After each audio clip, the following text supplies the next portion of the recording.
Doctor Mohammad Yunus সাহেবকে অসংখ্য ধন্যবাদ, অসংখ্য ধন্যবাদ, অসংখ্য ধন্যবাদ। এই জন্য আজকে যারা দুর্বৃত্তরা যে কাজটি করেছে, যে ঘটনাটি ঘটিয়েছে, তাদেরকে ধরার জন্য অলরেডি পুলিশ মোতায়েন করা হয়েছে এবং সাথে সাথে বাংলাদেশের প্রত্যেকটি অঞ্চলে এই পুলিশগুলো ছড়িয়ে পড়েছে, ভাইয়ের আকারে বোনের আকারে ছড়িয়ে পড়েছে এবং তারা খুবই দ্রুত এই দুর্বৃত্তকারীদেরকে ধরবে। এই দুর্বৃত্তকারী কারা?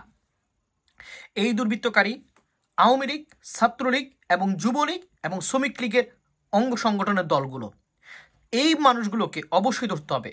তারা দেশের ভিতরে কোনো সুযোগ পাচ্ছিল না, এই সুযোগে তারা কিছু কিছু জায়গায় হামলা করেছে এবং এই হামলা করে ডক্টর মোহাম্মদ ইউনূস সাহেবের ভাবমূর্তি নষ্ট করেছে এবং সাথে সাথে এটি একটি বড় আকারে মিডিয়াতে ছড়িয়ে দিবে।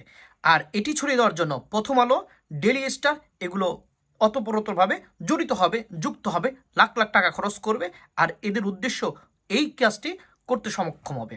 আর এইটার জন্য আপনারা কি করতে পারবেন? পরবর্তীতে আমাদের দেশের বিনিয়োগ কমে যাবে, আমাদের দেশের উপরে অন্য অন্য দেশগুলো ঝাঁপিয়ে পড়বে আর আমরা সেখানে লস হবে আমাদের। সো আমি মনে করি বাংলাদেশের উচিত এখন কি করা, একটি শক্ত আইন শৃঙ্খলা ব্যবস্থা ঠিক করা এবং সাথে সাথে এটি নিয়ে কাজ করা। আর যদি এটি নিয়ে কাজ না করতে পারে অবশ্যই আমাদের বাংলাদেশ আরও ক্ষতির মুখে যাবে। ডক্টর মোহাম্মদ ইউনূস সাহেব থাকা অবস্থায় এই সব জিনিসগুলোকে ঠিক করতে হবে। আরেকটা মজার বিষয় আপনাদেরকে বলে দিই, সেটি হলো কখনো যদি কারো ক্ষতি করতে চান তাহলে আপনি ক্ষতি করতে পারবেন না, বরং নিচের ক্ষতি করতে হবে। সো আপনারা যারা 5 টাকার জন্য আরেকজনের অ্যাপেক্স দিয়ে আগুন করছেন, বাটাতে লাগাইছেন এবং যেখানে যেখানে আপনারা হামলা করেছেন, এখন আপনার নিজের লাইফটাই হামলার শিকার হতে হবে। কারণ আপনি দেশের সাথে বেইমানি করেছেন, ইন্টারন্যাশনাল কোম্পানির সাথে বেইমানি করেছেন।